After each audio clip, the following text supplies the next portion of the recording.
My name is Reem Abdalazem. I'm 26 years old. I'm originally from Cairo, Egypt, and I'm a synchronized swimming coach.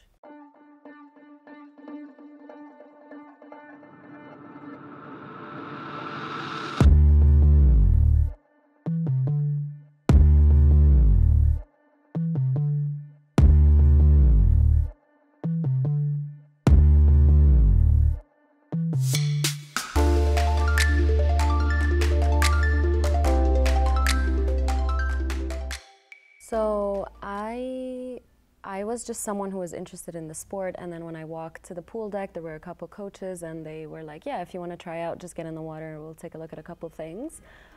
Here, it's kind of similar, but it's almost more of either recruiting or talking to parents, finding a way to get an athlete to start the sport. Over there, it's just kind of like if you walk in and then you find it, then you just can be part of it right away.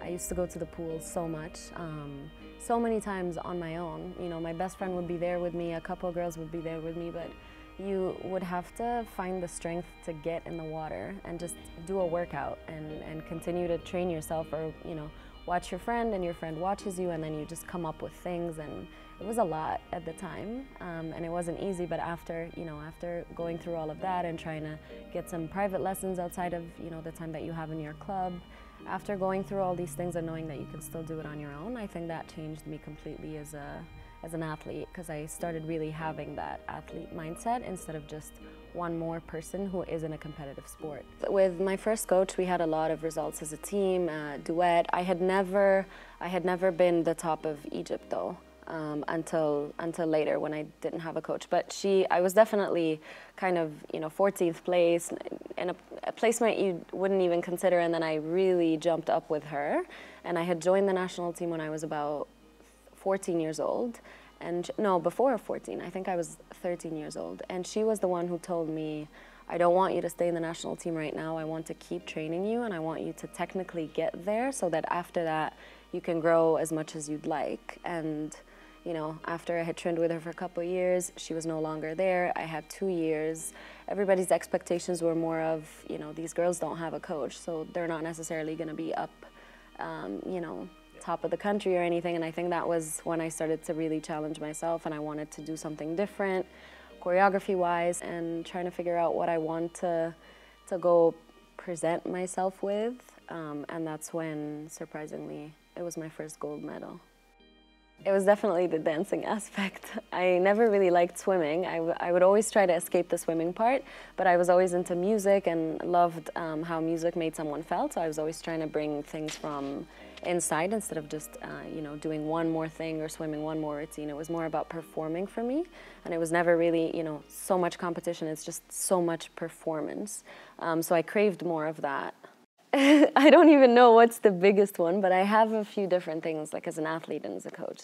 As an athlete, for me, my biggest achievement by far was winning first place in the Common Cup competition that was in Switzerland. It was in Geneva.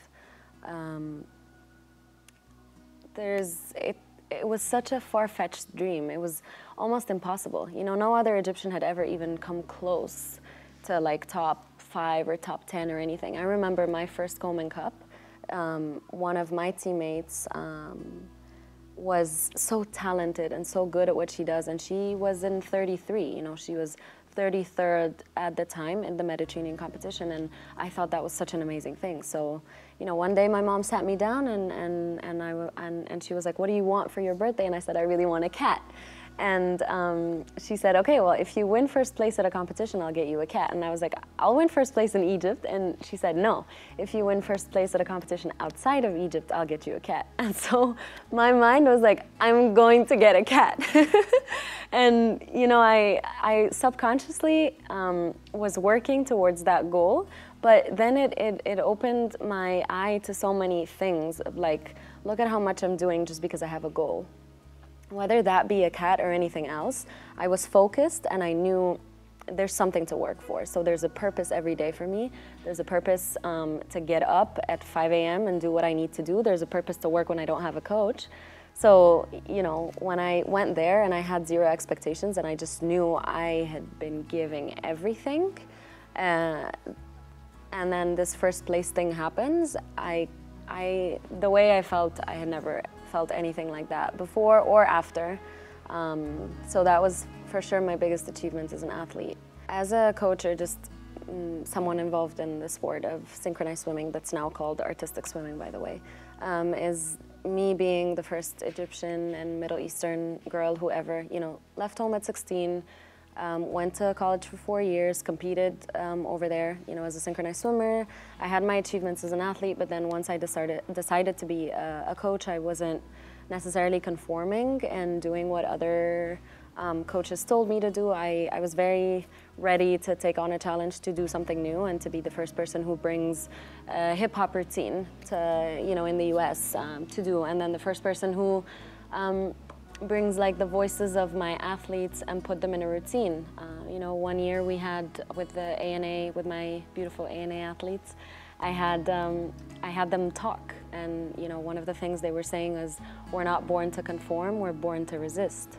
And I wanted to put what they said in the music, so that people understand that these girls are working, they have so much that they're doing, and they're competing just like a lot of other girls, like hundreds of other girls in the US, but I wanted them to stand out and to do something that speaks to them, something that makes them feel like a team, makes them feel so passionate about what they're doing, because it is their own voices when they swim, So just really taking on a new challenge as a coach and as someone who's not just one more person doing the sport, for me was my biggest just moment of pride, humble pride, that I'm happy I'm able to make a change in the US, and I hope that I can continue to make a change as a coach outside of the US as well.